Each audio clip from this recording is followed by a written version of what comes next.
Unruly suitors and goddesses in disguise. Implore the blind singer to recount the tale of the Trojan horse. Take off your coat and stay a while on the island of the immortal sea witch. And, honey, I would have been home 10 years earlier if I hadn't taken a wrong turn at the island of the cannibalistic Lastragarians. Stay a while and listen. It's time to talk Tull to me. Is that Sean Connery or Mae West? You would think that it was Sean Connery, but it's actually Deckard Cain from the game Diablo, who is very... I was getting Mae West vibes, Yeah. and I liked it. Yeah, stay a while and listen. Welcome back, I am Omen Thomas Sade. And I am Nick McGill. Together, we happen to be Feckless Momes. And this is, by hook or by crook, Talk Tull to Me. A 10,000-line poem in the oral tradition of prog rock, in which Nausicaan Nick and Odyssean Omen will wander our way from shore to shore of every single track that siren song prog rock band Jethro Tull has ever launched upon the wine-colored sea. We will protect ourselves from Circe's enchantments by eating a sacred herb called the Martin Bar. We will make a miraculous escape after eating the sheep belonging to David Polyphemus Pegg. And we will stay for 7 years in the magical and seductive arms of Peter John Vitesse. And after our decades of long wandering, Nick and I will finally come home to the loving presence of our long-lost wife, Ian Athens Anderson. After, of course, slaying all the boisterous Rolling Stone critics who failed to string our flute.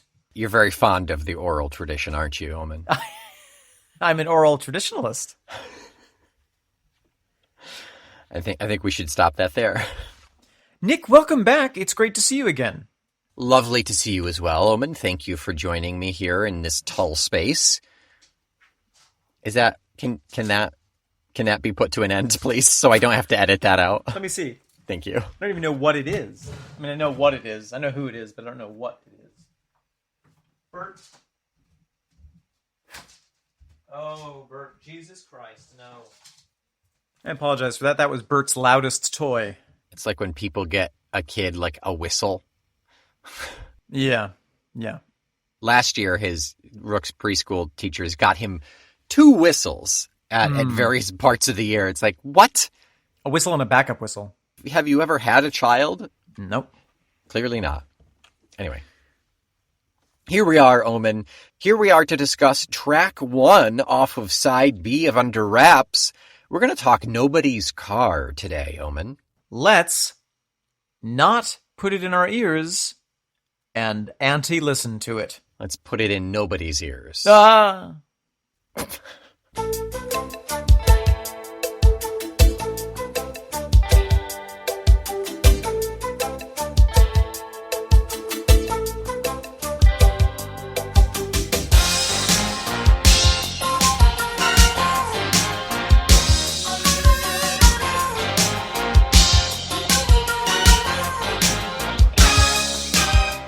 Nick! Omen. That was Nobody's Car. That it was. Or was it? How did you nobody feel about it? I think it's fun. It's a fun song. It's not a favorite off the album, but it's fun. Sure. What do you think of it strategically, plot line aside, assuming that there is a plot line? What do you think of it as a side 2 opener? Oh, that's a good question. I do like it as an opener. It's not raucous. It's not terribly cacophonous where it's like offensive to experience after the flip. It kind of works. I mean, there's still a lot going on, but I'm still offended by it. Obviously. I'm still offended, but that's just personal. It kind of works you into it. It's a bit of a smoother transition, I think. Yeah, I think that's apt. It's got a good balance of invitational sounds, but also strong kind of, this is what the sound is, this is rock and roll. Yeah. It's a nice mix. It's got enough room for ambiguity that I feel like kind of invites you in. The drum machine and the synth are not terribly overpowering. However, it does kind of take a tack of like, you've listened to the first half of this album, we're jumping right back in. You know, it's not kind of a reintroduction of the general oral thesis, but it's still It's like a transition step. It's nice. It's nice sonically. I think that the word of the day is going to be transition. Yeah. Yeah, it feels like it. One transition.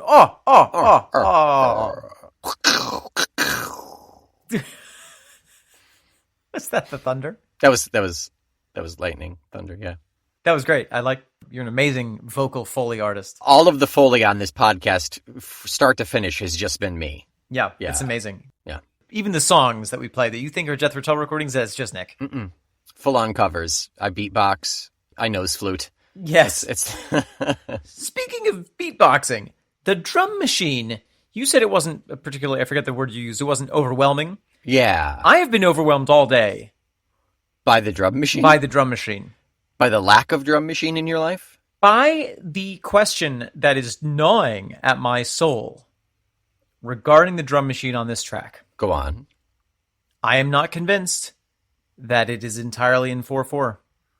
Oh, that I think, yeah, transition it is then. If we're getting into something that's a little, it's a step in a new direction. If you flip that album and you've got a new time signature on the heretofore staunchly 4/4. Just when you thought it was safe to get back in the drum machine. The heretofore 4 drum machine? Oh, that's good. Now, I don't have hard evidence to say that it is not in 4/4. Okay. I think a lot of it is in 4/4 or maybe in 8/8. Okay. But I am pretty sure there are some abnormally beated measures. I mean, I wouldn't be surprised. If it wasn't this album, if it wasn't the drum machine, I would say, oh yeah, of course. They've thrown in a measure of 3 there. They've thrown in a measure of 5. But just because I have now dug myself into the theory hole so far. You've embedded yourself as a tick in this album. You're sucking the 4/4 out of it. I've been eating theory worms all day. Can't go back now, but I might have to because this song has introduced an element of doubt into my theory about the drum machine not being programmable or not being programmed, at least in anything but 4/4, because there's something a little off here and there in this song rhythmically that makes it feel much more like what we're used to from a Jethro Tull song. Yeah.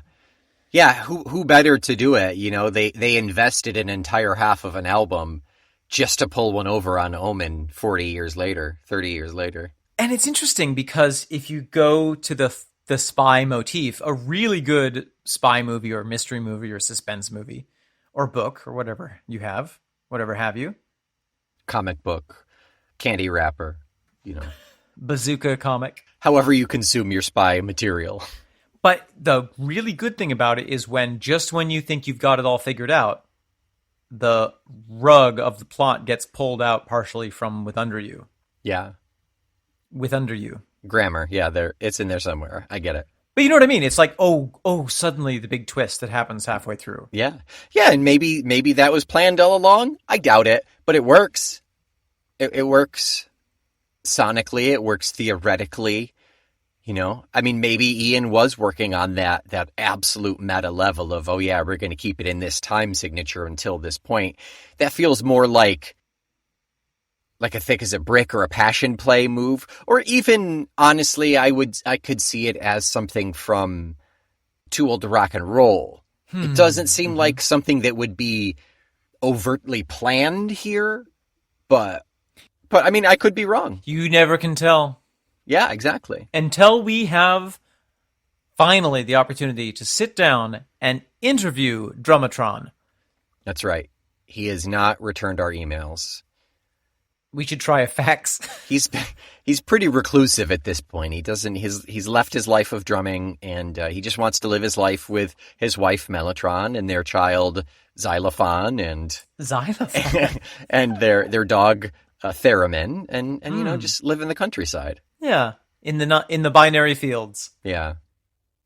Okay, the reason I think that the word transitional is the word of the day is that this song, we've kind of talked about this in relation to the whole album, but this song is a really good representation of the kind of pivot point on which the flute is balancing in terms of the scope of Jethro Tull and in the context of this album.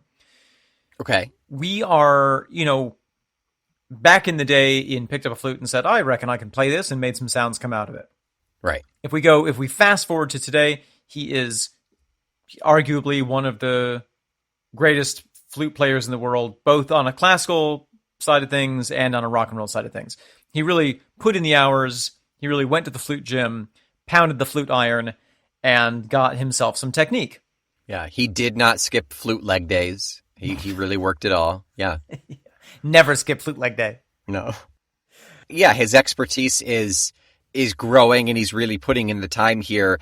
Unfortunately, on this album, it's not terribly flute friendly, I don't think. Agreed. And so we sort of have the flute coming and going in this album. Yeah. But what I feel from the music in this album is that maybe he hasn't gotten himself into lessons yet. Maybe he hasn't started really engaging with that classical playing, that classical flute playing side of things. But you can hear the curiosity and the desire to play more precisely really starting to come through. He didn't start taking lessons until Gail was taking flute, right? That's Is that right? What I recall to my mind, yep. Oh, she was born in 70, so she's 14 at this point. This very well could have happened. Okay, there you go. Yeah, so he could have, maybe it was a matter of just after this when he had to pull back on the voice, maybe he compensated there. I don't know. I'm not sure when that story actually fell in the timeline of things, but yeah, there is an evolution to the sound. Absolutely. And this feels like the Cro-Magnon period. Is that's a stepping stone? Yeah. It's just the first evolutionary term I could pull from my head. Okay. No, but this feels like a really unique, you can see the influence of this side, you can see where it's going over here, and you can really feel the shifting point. Sure. And I think actually the same could be said for Martin's guitar, to be honest. I'm so glad you brought that up. You told me to in 3 text messages. You called me at 4 a.m. I told you I would do it. I keep my promises, Omen. I will send my lawyers home. But tell me more about the transition of Martin Barre.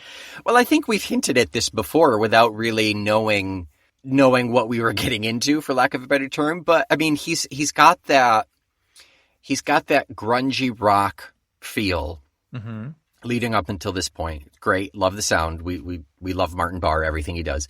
This album is really that with the drum machine and the synth taking full frontal synth here. Yeah. He's allowed to go free. He's allowed to experiment. He's allowed to really spread his wings and really make an effort to sound a little different, whether it's something he wanted to do before, whether it's something he was newly experimenting with. We don't really know. But like we have all said, including Martin and Ian, his guitar is gosh darn great in this. And then looking forward to Crest and to Catfish and to... I am so looking forward to Crest and Catfish. Those have a very distinct guitar sound that is very different from pre-Under Wraps. Yeah. It's like this is really the missing link. Yeah. This is the Homo erectus. Homo eradicus, even. The Homo eradicus of evolution, of Tull evolution. Yeah, I think you're right. I think it's controversial in the anthropological sense to definitively say that, this is the missing link. Yes. And in that regard, it's controversial saying hey, this is really a formative Tull album. A lot of Tull skulls who don't like this album will be no, it's just a terrible decision. Right. But we're digging into it, and I'm really seeing a lot of value in this album. I think that whether you like it or not, you can't deny that Under Wraps is an important Jethro Tull album. Right. We could not have gone from Australopithecus to Homo eradicus without Under Rapicus. It would still be Lizard Tull. Yeah, absolutely. Yeah, Tull would still be cold-blooded and would never have survived the asteroid strike. They'd have feathers. And actually there's a big theory. And actually they do. They do have feathers. Ian, why do you think Ian doesn't wear the codpiece anymore? He just doesn't trim the feathers.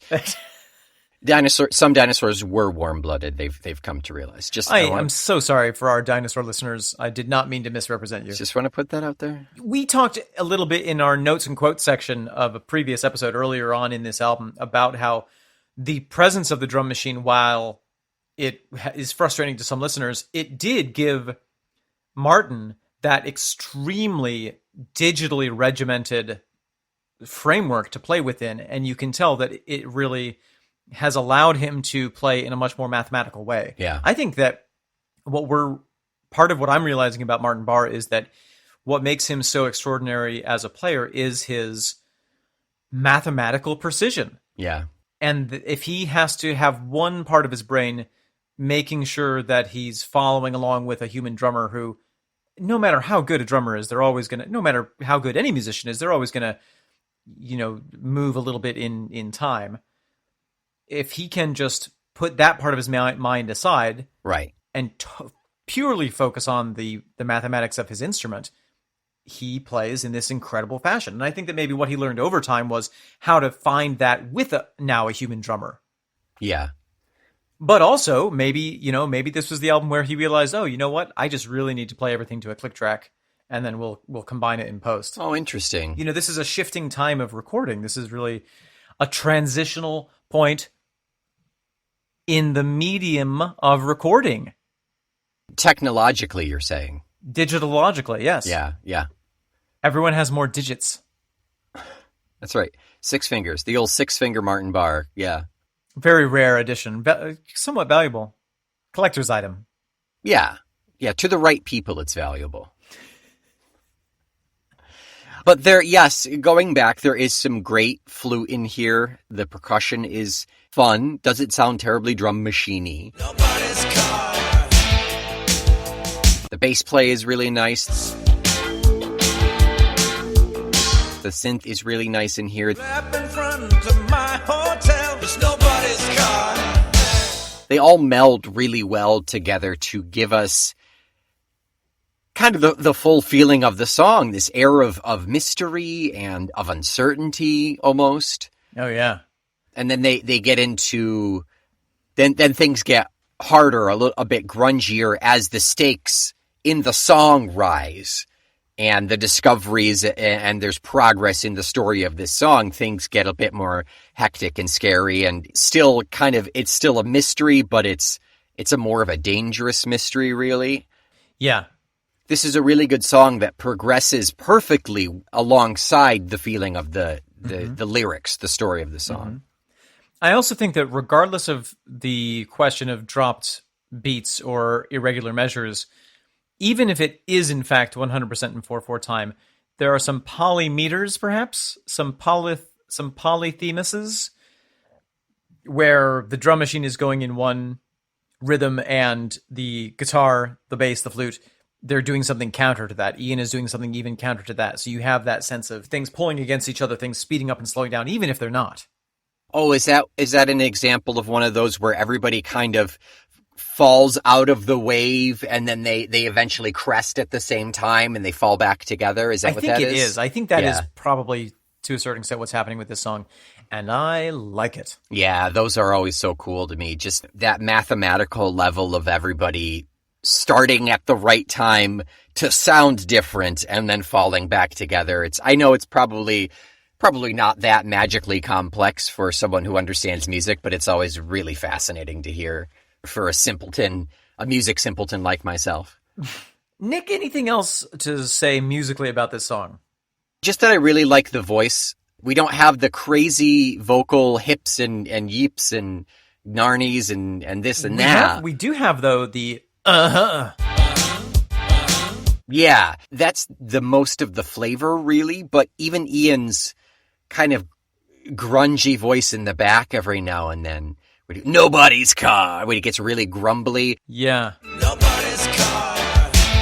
Which he sings underneath his normal register.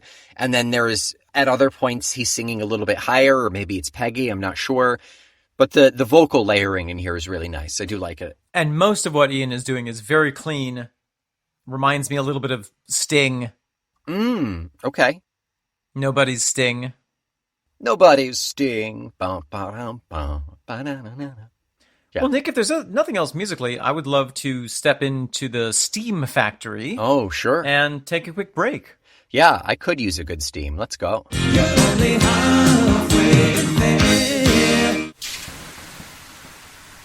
Omen. Nick. Here we are. I've got my rubber boots on. It's a bit warm in here. I put on my rubber onesie.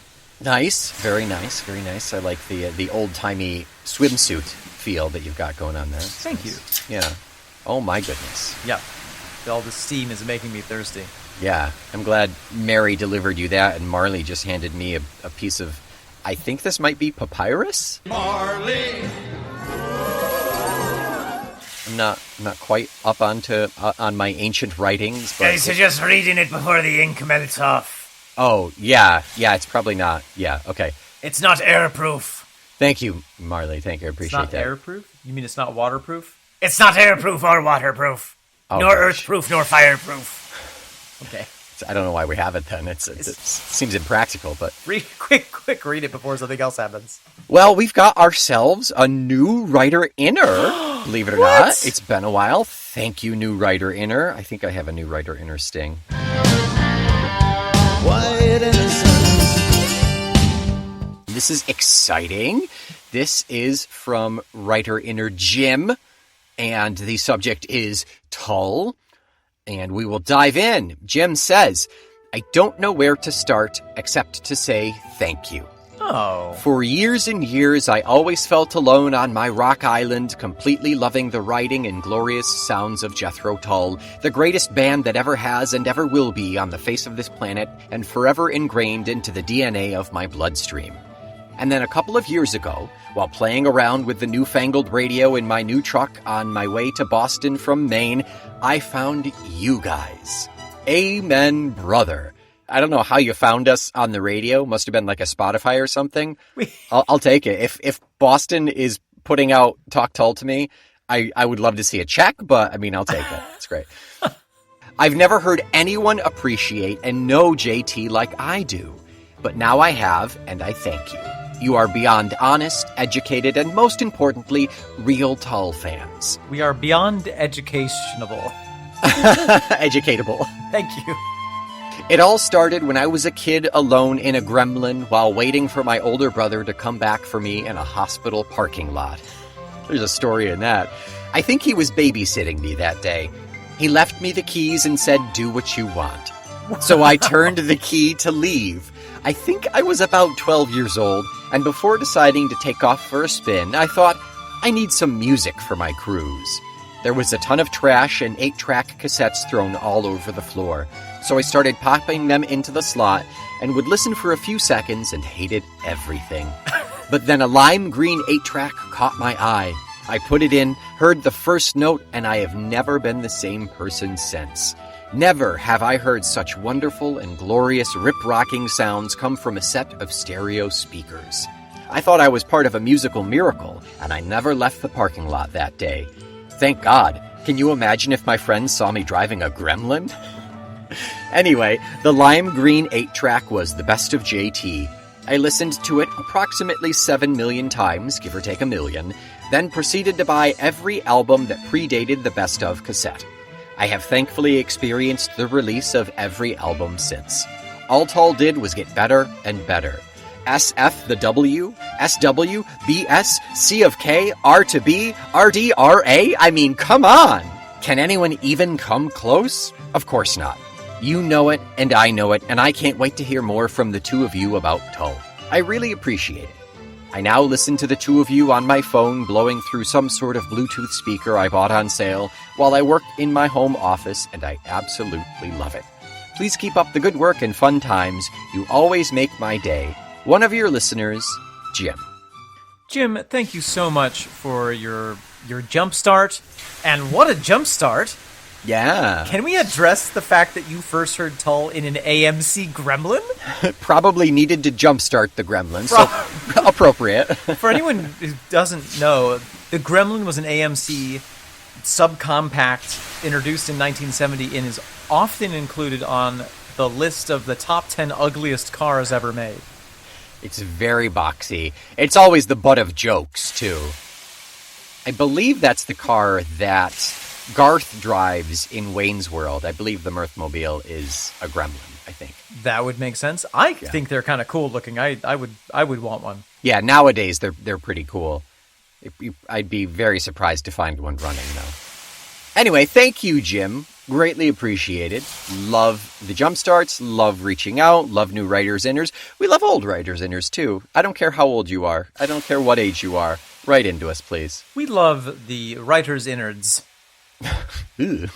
And we love connecting like an invisible underground mycelial Tull network. We love connecting the fruiting bodies of Tull enthusiasts with each other. All fully connected, we communicate as one. If someone in Massachusetts gets hurt, we know about it. That's right. Nick, anything else to say before we steam ourselves to death? I'm about ready to be poached in some butter. Yeah, I need to go hydrate, I think. Immediately. I'll get an IV drip and I'll meet you back at the studio. My pores are gaping.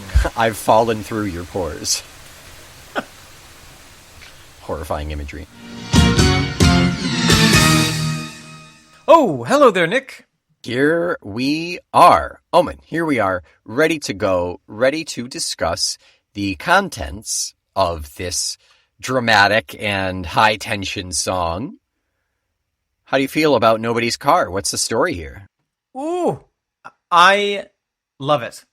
Black Volga following me, nobody's car. Black Volga following me, nobody's car. I mean, just there, it's almost the whole story. Yeah. You have so much imagery just there. First of all, what's a Volga? It was a car that originated in the Soviet Union. Yep. And it was created to replace the GAZ Pobeda? Oh, thank goodness they finally replaced that. In 1956. The Volga's role in serving the Soviet nomenclatura made them contemporary cultural icons. Yeah. So apparently it was like the Ford Fiesta. It was like the go-to. Several generations of that car. So they're probably, I don't mean to generalize here, but I'm sure there were a lot less car options in the Soviet Union and Russia than we have here. So right. While Ford was while AMC was putting out a new Gremlin every year, the Volga would be the same for 5 or 6 or 7 years, and then they would maybe do an update. Yeah, and how many other options did you have outside of the Volga? Walking, a donkey. riding your grandmother's cat, Carrying a donkey on your back. praying to Stregonona to have her pick you up in her chicken foot house. That's not Stregonona, that's Baba Yaga. I always get my Stregonona is a children's book. European and witches she's confused. Italian. Well, what's a couple thousand kilometers? Okay, Black Volga following me, nobody's car. I love that we include in this line, I've read this book before I even saw the film. I've read this book before. I even saw the film. Because as soon as you set the image of there's this nobody's car following me, you know what the story is. You have that, we've all seen that film a bunch of times where the protagonist is being followed and you can't see the driver, and it's this, the black unmarked vehicle that just platoons death. And the nobody in question, possessive of the car, is a proper noun. So the nobody. Who is the nobody? The faceless, nameless entity that is following me. And if you're a spy in a foreign country, deeply embedded, everybody's a nobody until they're not. Yeah, and you're a nobody if you're doing your job right. Exactly. But if somebody's following you, you've been bodied. It's very... Just thinking about it, it's very it just makes me very uncomfortable. Like the old song says, you're nobody till somebody takes a hit out on your life. Now, I'm glad that you asked, Nick, what all of this has to do with the triptych that I arranged in the beginning. Oh, the Odyssean triptych? Yes! Okay, you are familiar, of course, with the one of the first adventures of the Odyssey, in which Odysseus and his his gentlemen sailors wash up on the shores of It's gentlemen sailors. they wash up on the shores. They get blown toward the shores of the island of Polyphemus. The Cyclops. Yep. They end up stealing his sheep, blinding him, getting him drunk on wine and cheese, stabbing a stake through his single eye, and then sailing away. Drunk on cheese. I'm cheese drunk. Cheese drunk. I've got a cheese hangover. And at one point, when Polyphemus asks, "Who are you? Who is doing this to me?" Odysseus replies, "I am no one," or "I am nobody." Yeah. And so when Polyphemus is raging against being blinded, he says, "Nobody has blinded me." Yeah, he calls to his brothers, the ocean spirits, and says, "Nobody has blinded me." And they're like, "Okay, well then chill out. Great. What else is going on?" He's like, "Nobody has stolen my sheep." And they're like, "Good, cool. Sounds like you're all right." Fun little tidbit there. Nobody in Latin is Nemo. That's my name backwards. You didn't know that? I did, but I forgot. Okay, yeah. That's Surprise. why the hero of 20,000 Leagues Under the Sea, or rather the subject of 20,000 Leagues Under the Sea. I'm not sure he's the The hero. anti-hero?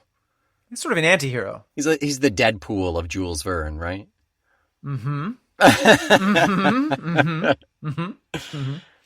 That's why he named himself Nemo, because he has relinquished his identity. He's become no one. Nice. That's cool. Very rich, sexily dressed no one. The big hard ship. Always cheese drunk. I've given up the cheese of the land. I now am only drunk on the cheese of the sea. The sea cheese. Sea cheese, if you will. Made from sea milk. Ugh. Anyway, Yeah. this idea of there being a person who is no one, nobody, Right. really goes back to the dawn of human storytelling. Right. It's either it could go either two ways. You've got your Piers Plowman, who is an everyman, who is there designed for the reader or the listener to identify with that character, no matter how absurd or fantastical their actions. You identify with that person. Or there's the opposite. There's the nameless foe. There's the faceless foe that could be anybody, that allows you to add your own description and add your own image to put it exactly into your psyche for what is the most scary. Yes, exactly. It is the void onto which you project your worst nightmares. Yeah. And in this case, the Black Volga, which is a pretty intimidating looking car anyway. In the early 80s, it was all just sharp angles. Yeah. And I imagine this is probably counter-indicated by the actual lyrics, but I imagine it with tinted windows, where you can't actually see the person who's driving it. There's this completely disembodied vehicle. I thought that with the plastic shades on black-browed eye hole. Plastic shades on black-browed eye holes. But so maybe it's just like the top portion is shaded. Remember when they used to do that on windshields, where they would, like, the top maybe quarter of it was shaded down? My dad's trucks always had that shade. Yeah, they used to do that long ago, like Yeah. 2017 when my Fiat Abarth was created. Oh, really? I haven't seen that in like years. You haven't seen my Abarth. That's true. I think that line specifically refers to sunglasses on the driver. Oh, interesting. Okay, I thought it was the windows of the car itself, but I do like the shades of the driver. I think it's fascinating that there's the car and then there's the driver, and the driver is named Mr. No One at the wheel. Yeah. Yeah, because he's the nobody. Yeah. It's nobody's car. He's Mr. No One, yeah. What do you make of this recurring theme or line in Tourist City? Interest City. I'm looking at silent singing, and it leads those two words together. Interest City. Oh. Interest as one word. Very interesting. Maybe that's what it is. It's supposed to sound like interesting. Maybe. Interesting.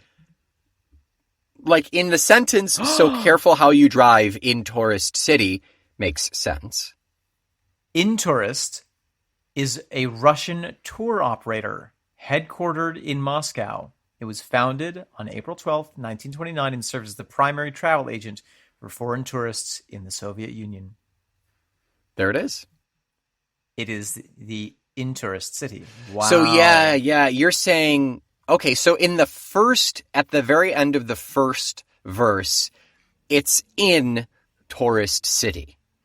But in the second and third references, it is elided. It's the Intourist. In my copy, it's elided in all three. Oh, really? Interesting. Yeah. Okay. And I think that actually explains something to me that I had been confused about. Slap in front of my hotel. It's nobody's car. Is that my limousine? No, it's nobody's car. Slap in front of my hotel. It's nobody's car. Is that my limousine? It's nobody's car. So I get the sense that whatever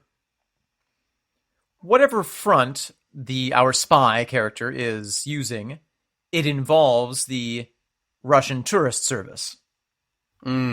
So he's there officially as a tourist, and so he is being picked up by Intourist, and being driven around sightseeing, all of that, and then he's able to sneak away and do his spy stuff separately.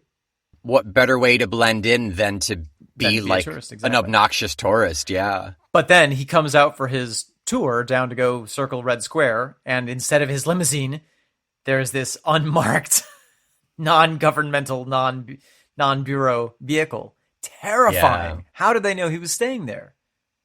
Yeah, exactly. He's on assignment, trying to be undercover. He's got a tail. Is he being paranoid? We don't really know for sure here, do we? I mean, at the very end, we do know. Yeah. But for the first part, it could just be, well, there's a lot of black Volgas. Everyone's got a Volga. Yeah. And it is a number on the psyche to always be looking over your shoulder. Eventually you're going to be finding a Mr. Nobody everywhere you look. Yikes. Until he gets followed into an alley and two people get out. That's really that's where the worm turns, I guess. Yeah. But I'm glad that you brought up Paranoia, because this song, I was like, what does this remind me of? What does the vibe of the song remind me of? And if you think backwards a little bit, a couple of albums, and think about the song Watching Me, Watching You. Ooh, okay. I'm watching you, watching me, watching.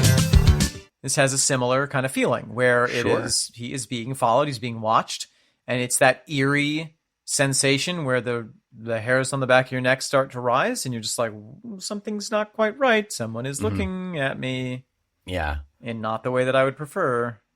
It also makes me think, within the world of this character, this world of the album, which is so fun. I've read this book before I even saw the film. As soon as he clocks, oh, wait a minute, no, this is the same car I saw yesterday. That is the same beard driving the car that I saw yesterday. He knows what's going to happen. Kind of, because he after he says, I even saw the film, he says, how did the ending go? What happened in that story? What can I avoid? What can I do right? Right. Did the hero get away in the story? Mm-hmm. It's a weird scenario I've seen 1,000 times before, but only on my video. It's a weird scenario I've seen 1,000 times before, but only on the video. Right. Well, and even, it makes me think that this Intourist, perhaps as he's going about, as we go through the song, for me, it starts to transition from like, oh yeah, this is the city where there's one travel agency, to this is the city where no matter where you go, someone is watching you. It is the city, it is the agency city. There's always, is Intourist just a front for the KGB? Right, yeah. To have a handle on everything, to be everywhere, discreetly indiscreet. To be every nowhere. To be every KGB. Every KGB. Every KGB she does is magic. On the line, somewhere before I feel we've met, there's very quietly, I think it's just on the right side, you hear, hello?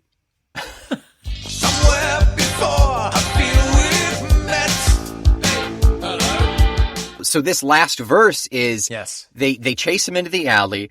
Two guys get out. Two figure silhouettes backlit by these headlights. Uh-huh. Are they the enemies? Is he agreeing to go along to be turned into a double or a triple agent rather? Is he just going along to stay alive for the time being? Right. And finally, after all this time, they get a hold of him and they say, we've been trying to reach you about your car's extended warranty. Exactly, yeah. Are they on his side to begin with? And he's just been paranoid, you know? And that's a common trope in spy movies. You know, you have the spy running away and running away and running away and finally can't run anymore.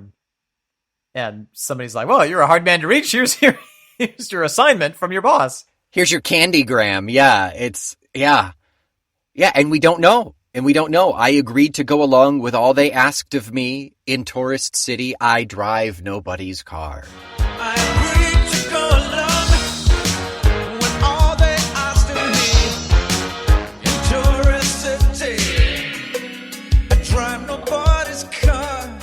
So does that mean he has become a nobody? It's interesting. It really, one of the things that I appreciate so much about this album is that it is sort of it's like a build your own concept album. Yeah. All the pieces are there. You can assemble it however you want. You can put extra fudge on there. You can put gummy bears if you want. Why you would put gummy bears on chocolate, frozen yogurt? But it's your album. It's yours. It's to do yours. what you want. Do it. Enjoy it. You already bought it. Yeah. And for me, it's like this could be a story contained in itself, where you have the shadowy figures capturing the hero and ingesting him. Right. Or this is a continuing thing where it's like, yeah, now I've had to go even deeper. Yeah. They're always rounding up foreign tourists to be nobodies. Well, now I have to become a nobody so I can get to the even deeper part of the story. Yeah, maybe he was angler fish baiting them this entire time. You know, maybe that was the plan. Who knows? Yeah, that's really the amazing beauty of a concept, not actually a concept, quote unquote, album, is like all of these songs very effectively sit on their own. So when you address it, it's such a good story, but you can see it whole. What was that thing? What were they called? You have different little shapes and you can make different pictures out of them, little wooden shapes, tesseracts, or they were little, like, you know, a square and a diamond shape. And you Tanagrams. Bananagrams. That's a game. Tanagrams. Yeah. This is a tanagram album. It's not a concept album. It's a tanagram album. It's kind of a Rorschach, really. It's a Rorschach redemption. Yeah. But if you listen to this song and then Tundra, then the story is, well, he was finally captured and then sent off to the Siberian wasteland to die of exposure. Yeah, and insanity, yeah. If you do it the other way, that was episode 1, and now here's episode 2, and they're not necessarily related. You know, it's really fascinating. Mm-hmm. Yeah, it's very cool. When I was in grad school for teaching, for English secondary education, our teacher, one of our teachers, Donna Mahar, I'll never forget. I don't know how the conversation came up, but the question, somebody asked, like, why didn't you take your husband's name when you got married? And her vehement, adamant response was, Donna Mahar is no man's chattel. And I cannot hear or see Nobody's Car without thinking Donna Mahar is no man's chattel. That's another long-running joke that Ray and I have. Nobody's chattel. Wow. Nobody's chattel. What is a chattel? Is that? It's cattle. It's basically cattle. It's your livestock. It's your something that you own, basically. Some living thing that you own. Yeah. Wow. Nobody's chattel. Dun, dun, dun, dun. If you had, tell me what your Mr. Nobody would be. If you had to project onto this void your greatest fear. Wow.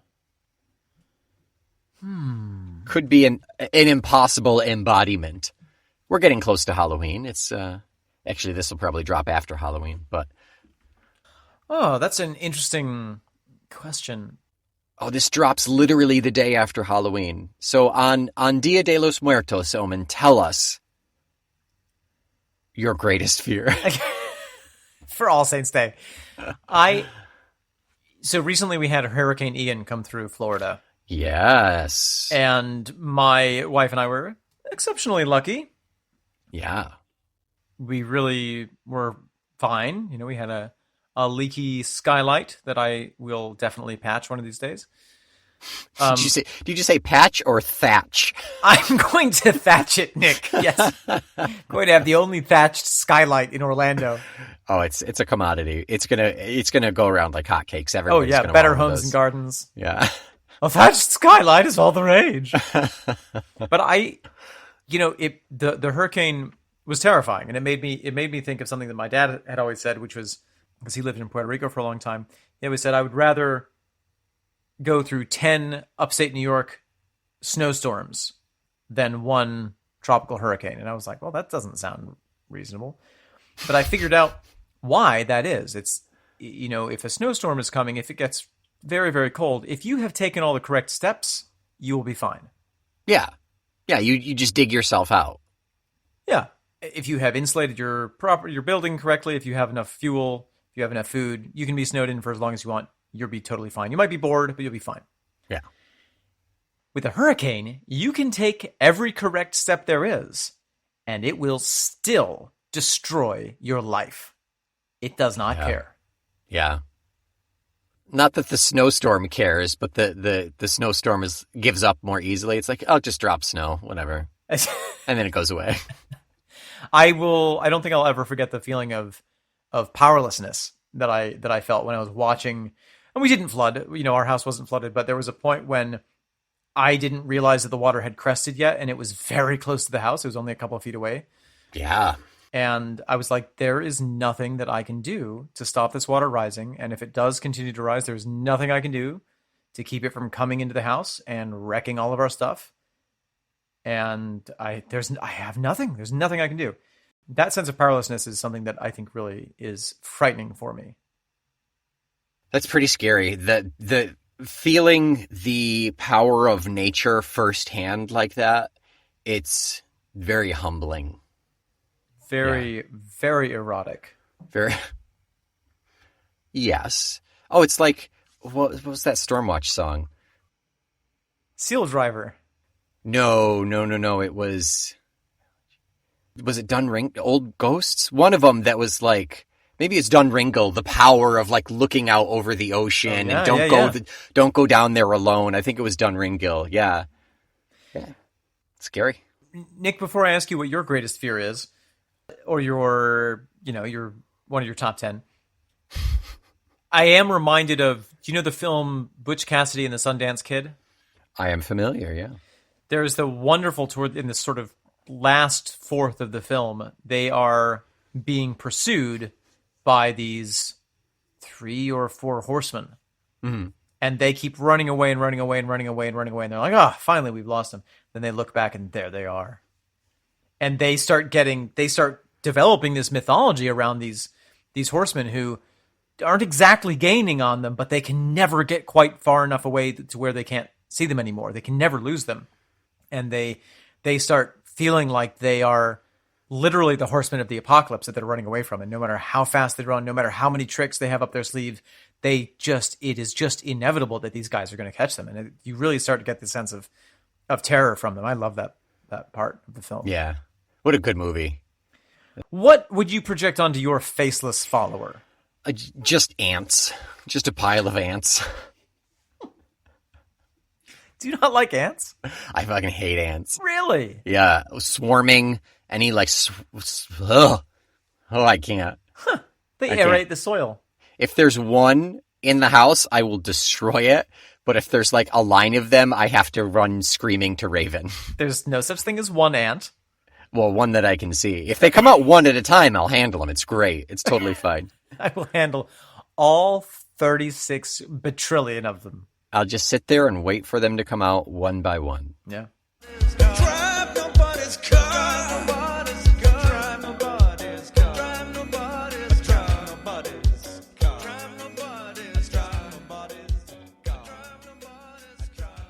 What do we have the pleasure of listening to next week, Nick? Things are about to heat up, Omen. Because we're on track number 11. Heat. Okay. Well, that sounds nice. You don't remember Heat at all, do you? Nope. Is that what that response is? Nice. Nope. It's nice. It's what bliss to have the mind of a goldfish to listen to these tracks for the first time. Who are you again? Your mother. You never call me. Too real. If you have seen this podcast 1,000 times, why not get some fresh material by signing up for our Patreon subscription? A mere $5 a month gets you not only 2 whole other podcasts a month, but a whole collection of nobodies who enjoy listening to Jethro Tull as much as you do. You've read the book before. You've even seen the film. So you've nothing preventing you from rating and reviewing us on Apple Podcasts. 5 stars, please and thank you. Is that my limousine? No, it's a branded Talk Tull to Me t-shirt that you can get at our TeePublic page. Until next week, I am no man's chattel, Nick McGill. I am down a cobbled alleyway with no exit, Omen Thomas Sade. Doors slam, 2 figures silhouette. We are the Feckless Momes. And this is All They Asked of Me. Talk Tull to Me.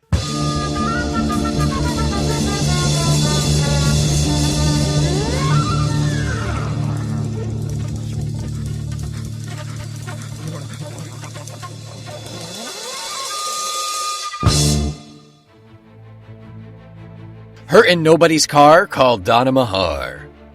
That's right.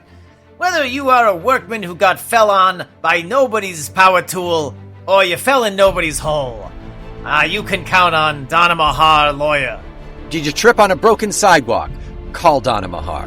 What if the broken sidewalk wasn't even belonged to anybody and it wasn't even my feet's? You can call Donna Mahar. We will get you the money that you deserve. What? Now, take for example, it's my buddy Polly. Nobody blinded me! Nobody ate my cheese! We will get you cheese. We will get you grievance pay. We will get you sheep. That's right, nobody doesn't not get you nobody's Donna Mahar cheese for free, unless you paid extra. And then it's nobody's money but ours. My husband said that nobody bought him too many drinks at the bar, and that's why he was drunk driving. Donna Mahar, can you help me? That's nobody's fault, and we'll get you money for it. Nobody laid me off from my job that I didn't have. I called Donna Mahar, and now nobody has all my money, including me. We make sure nobody pays and nobody has that money. In fact, nobody has it but us. I'm Advocate Donna. And I'm a lawyer, Mahar. If you ever don't need to call no one, don't bother not calling us. We'll tell you the same thing we didn't tell each other when we first didn't meet. Nobody belongs to no one, and nobody's money goes nowhere. And we are nobody who are not lawyers. And not least importantly, not talking Tull will not make you a non-member of the less proud, not audio feckless network. By no, yeah.